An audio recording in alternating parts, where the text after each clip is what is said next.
On today's Hot Zone, counterfeiting. It's a global problem that's eating up a lot of money, probably $500 billion.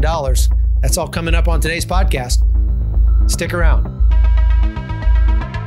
This is the Hot Zone.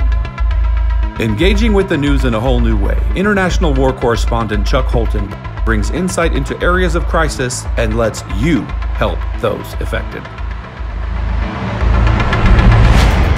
So President Trump signed an executive order last week directing the government and to cut down on counterfeiting. It's a major problem.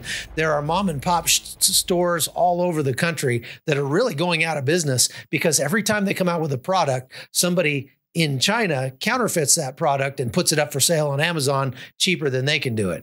And a couple years ago, I put together a documentary about counterfeiting with my good friend Bob Hamer. Take a look. Bob accompanied our team to Hong Kong, the gateway to China, source of the vast majority of counterfeit goods seized in the United States.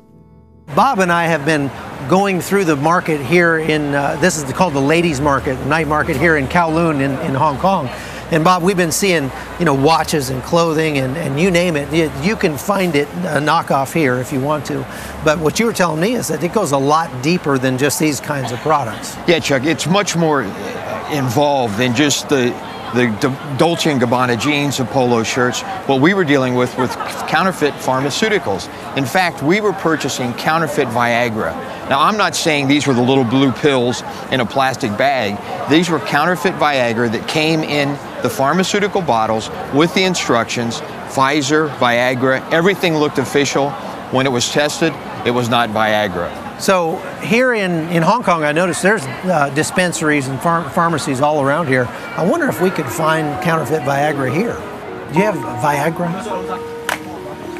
Well, 100 milligram Viagra. How many pills? How many? Four pills. It's 100 per pill. That's $12.90 a pill. Is it real? Original. It's original. Where's this from? India? In England. England? Yeah. So Bob's with us today, and I want to bring him in. Bob, thanks for being with us. That was really a fun trip, wasn't it? Going over to Hong Kong like that?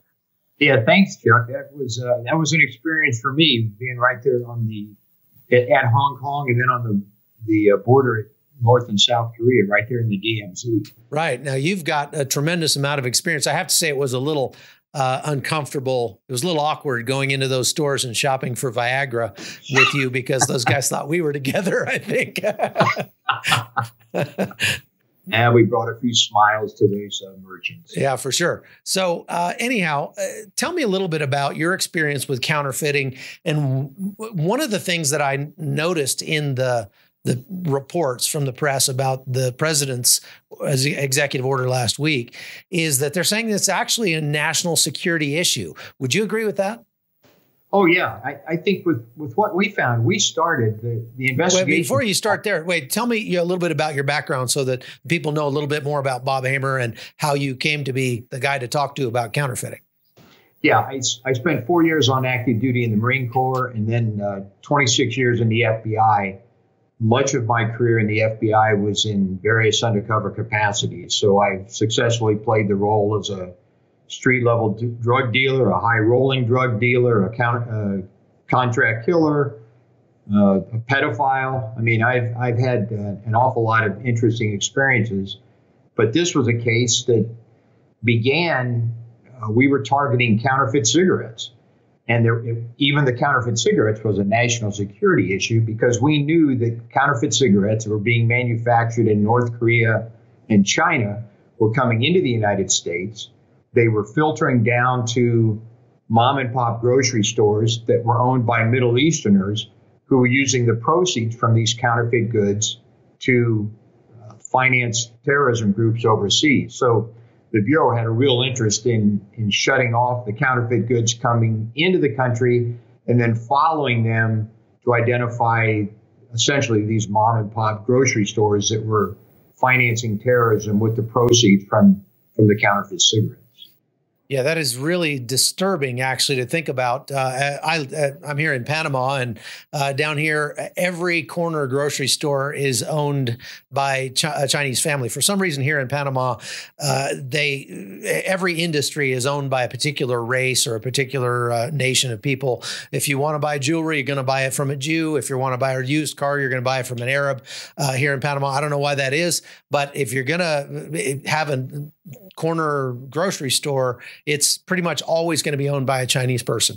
And one of the things that we've noticed living here is that anything you buy in that store is going to be counterfeit. Anything you buy in that store is going to be a level of cheap far below the cheapest thing you'd ever find in the United States. And so it is kind of disturbing to know that so much of the profits of that are going back and are helping to fund criminal activity. Yeah, I mean, when you talk about cheap goods, I know one of the products that I ended up getting was a pair of Dolce & Gabbana jeans, which in a Beverly Hills boutique were going for $150 to $200 a pair. I purchased a pair for about $7 that had a certificate of authenticity, had the Italian labels on them, but the certificates of authenticity were counterfeit, as were the jeans that were actually made in China. So, yeah, I mean, one of my main targets, I said to him one day, I said, you know, your idea of copyright is right to copy. And he kind of laughed and he said, yeah, give me a sample. I make it for you. And that's the way they operated. Wow. And, you know, I just finished reading a book about Chinese culture and specifically as it relates to technology and artificial intelligence. But one of the things the guy was saying is that essentially it's sort of baked into their culture that if you're not cheating, you're not trying over there. And they don't see it as a bad thing to steal from other people or to copy from other people. They only see it as a bad thing if you get caught. So basically, if you're not cheating, you're not trying. But if you get caught, you're not trying hard enough. Interesting. Yeah. Yeah. And so when we went over to Hong Kong and talked about, we went to the border there with North Korea in South Korea, talked about the super notes and the counterfeiting of currency. Give me just a quick rundown on what that was all about. Yeah. Like I said, Operation Smoking Dragon was a 3-year undercover assignment. It began with counterfeit cigarettes. It evolved into counterfeit pharmaceuticals, counterfeit postage stamps, eventually $60 million shoulder fire missile conspiracy. And at one point, the Bureau said to me, look, let's see if we can get the super note. And I really wasn't too familiar with the term other than I think it was Rush Hour 2 in the movie. They talked about counterfeit money being made over in Asia. Well, it turned out that North Korea was counterfeiting our $100 bill, a near perfect replica of our bill. In fact, there were 3 top secret marks on the bills that by the time we ended up going to court, the government had to reveal 2 of those top secret marks. Essentially what happened when they first started putting out these bills, the Bureau of Engraving and Printing would say, hey, wait a minute, Chuck Holton isn't on the $100 bill. It's Benjamin Franklin. So North Korea was getting this knowledge and they were correcting the bills so that every time our government would put out a notice to the banks or to merchants, this is how you can spot the counterfeit bills, that North Korea would correct their plates. And it came down to the point that there were 3 top secret marks that you couldn't even see with the naked eye. But these bills were near perfect. They used the same type of paper we did. They had the same printing presses that we had. And with the naked eye, you couldn't tell what was real and what was counterfeit. That's unbelievable. Do you think that there's still that's still happening? You know, I really don't know. Obviously, in the last couple of years, we've come out with a new $100 bill. So that's supposed to be counterfeit proof. But if you recall, in 1996, we came out with a new $100 bill that was supposed to be counterfeit proof. And those were the bills that I was actually purchasing. Eventually, I purchased $2 million of the counterfeit bills. And then we seized close to $6 or $7 million in these counterfeit bills. But those were pre what this latest iteration of the bills are. So I'm not sure if they're counterfeiting those or not. The old bills are still in circulation, so they may still be counterfeiting those bills. Yeah, I mean, if they were that good, I can't imagine, especially in places around the world that are, not in the United States, where the $100 bill is a store of value. It wouldn't surprise me if there weren't trillions of dollars of that stuff floating around out there. And I think even our government can't say how Right. much is out there. I Right. mean, they just can't even predict how much of the counterfeit money. They were pretty cautious about putting the money into the United States. They were trying to keep those $100 bills outside the United States with the understanding that it would be too easily to detect within the United States. But in fact, it wasn't. And the money that was coming into the United States, the people that I was dealing with, they were passing them to banks, to merchants. We had one guy that had actually laundered $1 million of these counterfeit bills through the slot machines of Las Vegas. That's how good the bills were. So, I mean, so he takes $1 million and sticks it in a slot machine and wins back $50,000?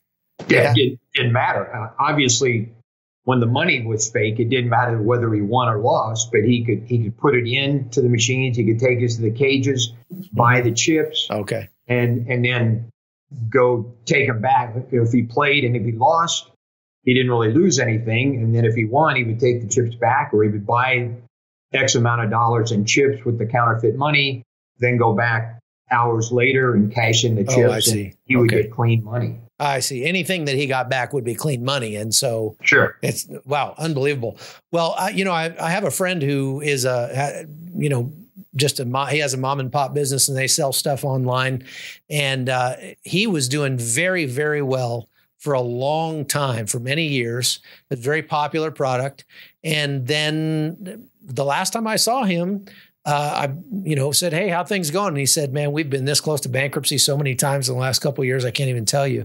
And it turns out that it's simply because every one of their products was being counterfeited over and over and over again online. So when you looked up their product on Amazon, it would end up being 15 pages down before you'd find the actual legitimate product. And everything that came up before that, with the same trademark, with the same name, with the same everything, was all Chinese-made counterfeits. And he had a lady, her full-time job was to try to report these things and get them taken down. Well, now with the president's declaration, I guess the eBay and Amazon and other companies that were getting called out by name on this are being, they're being a little more proactive about taking that stuff down. It really blows my mind just what a pervasive thing this is around the world. Were you really surprised by that too?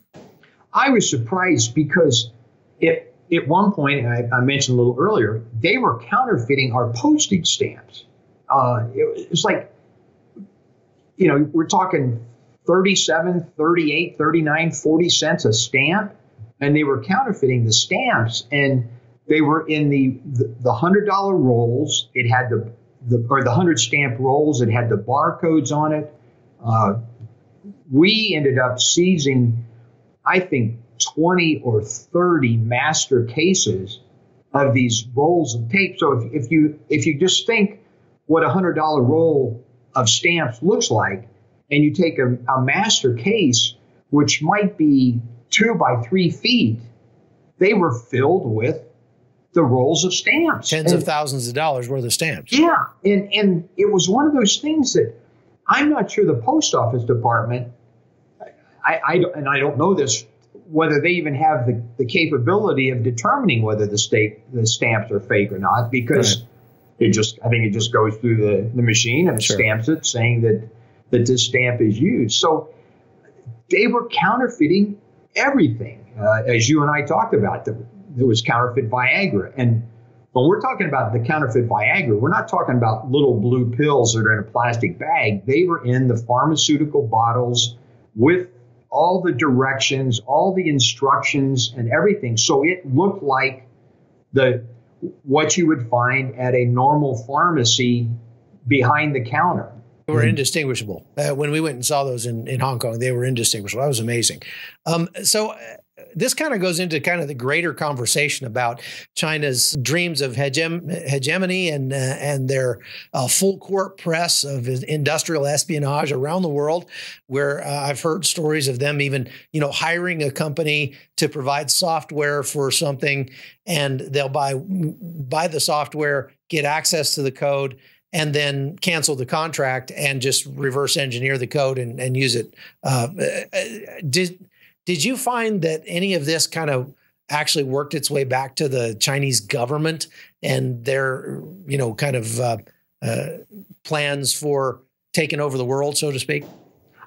I didn't see that in my undercover operation.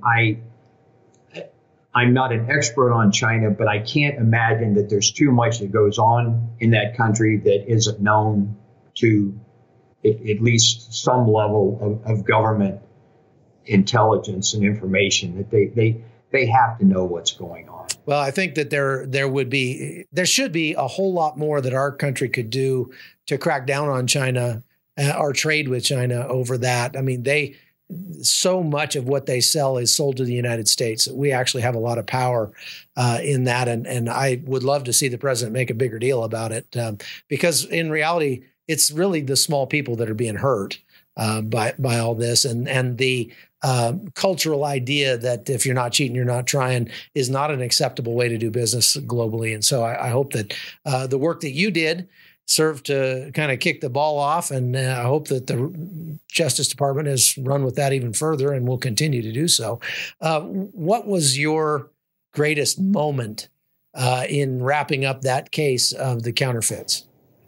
Well, I think in terms of the $100 bills, it was a situation where the minimum purchase was $1 million.